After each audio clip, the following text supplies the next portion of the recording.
எல்லாருக்கும் வணக்கம். நம்ம சேனலில் ஒரு சப்ஸ்கிரைபர் கும்பராசி பற்றி கேட்டிருந்தார். நீங்கள் கும்பராசி பற்றி மட்டும் வீடியோ போடல, நாங்கள் வந்து போராட்டம் பண்ணுன்ற மாதிரிலாம் கமெண்ட் பண்ணியிருந்தார். கும்பராசி பற்றி சொல்லணுன்னா இவ்வளோ நாள் பயங்கரமாக கஷ்டப்பட்டாங்க. நிறைய பேர் என்ன சொல்கிறாங்கன்னா, நாங்கள் இன்னமும் கஷ்டப்பட்டு தான் இருக்கோம், எங்களுக்கு அந்த கஷ்டம் வந்து தீர்ந்த மாதிரி கிடையாது, சனி பயிற்சி ஆனால் கஷ்டம் குறைஞ்சிடும் சொன்னாங்க. ஆனால் எங்களுக்கு அந்த கஷ்டம் நீடிச்சிக்கிட்டே இருக்குது, அதுக்கு என்ன ரீசன்னே தெரியலன்னு சொல்கிறாங்க. இதை வந்து நம்ம பொதுவாக ராசிப்படி சொல்லிட முடியாது. உங்களுக்கு இன்னும் கஷ்டம் இருந்துக்கிட்டே இருக்குன்னா உங்கள் தனிப்பட்ட ஜாதகத்தில் நடக்கக்கூடிய தசாபுத்திகள் சரியில்லை அப்படின்றது அர்த்தம். நீங்கள் உங்கள் பக்கத்தில் இருக்க ஒரு நல்ல ஜோதிடர்கிட்ட போயிட்டு உங்கள் ஜாதகத்தை கொடுத்து, இப்போது தசாபுத்தி எப்படி இருக்குது, எனக்கு அந்த தசாபுத்தி யோகம் செய்யுமா, என் ஜாதகத்துக்கு நல்லது செய்யக்கூடிய தசாபுத்தி அதற்கான நேரம் நடந்துக்கிட்டு இருக்கான்றது கேட்டுக்கிறது ரொம்ப நல்ல ஒரு விஷயம். ராசிப்படி பார்த்தோன்னா இவ்வளோ நாள் இருந்து வந்து அந்த பிரச்சனை இப்போ இருந்திருக்காது.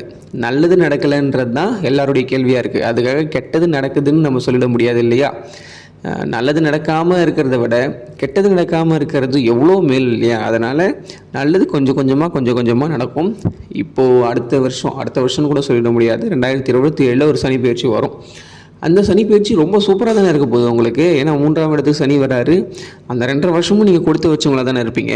கொஞ்சம் கொஞ்சமாக தான் நம்ம நல்லது எதிர்பார்க்கணும். சனி அடுத்த ராசிக்கு போயிட்டு உடனே அடுத்த நாள் நல்லது நடந்துடலாம் நடக்காது. அது கொஞ்சம் லேட் ஆகும். அது வரைக்கும் நம்ம பொறுமையாக இருக்கணும். நல்லது நடக்கிறதுக்கான சாத்தியக்கூறுகள் எல்லாம் ஒன்று சேர்ந்து வந்து ஒரு கட்டத்தில் நல்லது நடக்கும். அது வரைக்கும் கொஞ்சம் நம்மளுடைய வேலையை கரெக்டாக செஞ்சுக்கிட்டே இருந்தாலே கண்டிப்பாக ஆட்டோமேட்டிக்காக நமக்கான நல்லது நம்மளை தெரிய வந்துடும். இன்றைக்கி நடக்குமா, நாளைக்கு நடக்குமா, அதற்கு மறுநாள் நடக்குமான்னு சொல்லிட்டு நம்ம வெயிட் பண்ணலாம் தேவையில்லை. நம்ம வேலையை நம்ம கரெக்டாக பண்ணிகிட்டே இருந்தோன்னா நமக்கு என்ன நல்லது நடக்குமோ அது கடவுள் கண்டிப்பாக கொடுப்பாரு. ஸோ கும்பராசிக்காரங்களுக்கு பெரிய கஷ்டம்லாம் வரப்போகிறது கிடையாது. இந்த குரு பயிற்சி ரொம்ப நல்லா இருக்குது. ஏன்னா உங்கள் ராசியை பார்த்துக்கிட்டே இருக்காருன்றதுனால யாரும் பெருசாக இப்போலாம் கும்பராசி பற்றி ஒரு வீடியோ போட்டால் கூட அதை யாரும் பார்க்க மாட்டுறாங்க. ஏன்னா எல்லோரும் நல்லா இருக்கிறாங்க. கஷ்டம் இருந்தால் தானே எல்லோரும் வந்து அந்த வீடியோ பார்ப்பாங்க. ஸோ கும்பராசியில் பிறந்த நிறைய பேருக்கு அந்த கஷ்டம்லாம் குறைஞ்சி போச்சுன்றதுனால கஷ்டம் தீர்ந்து போச்சுன்னு ஒரு விஷயத்த சொல்லலாம். அதே மாதிரி அடிச்சு உங்களுக்கு மறுத்து போச்சு, அடி வாங்கி உங்களுக்கு மறுத்து போச்சு கூட நம்ம சொல்லலாம். அதனால் அவங்க எதை பற்றி கவலைப்படுறதில்ல. அவங்களோட வாழ்க்கையை சந்தோஷமாக வாழ்ந்துக்கிட்டு தான் இருக்கிறாங்க.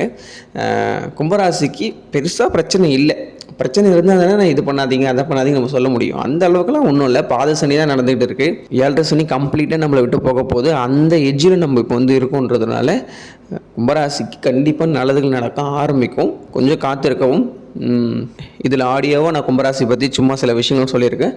வீடியோவாக நம்ம நிறைய விஷயங்கள் கும்பராசி பற்றி ஒரு வீடியோவில் நம்ம பார்க்கலாம்.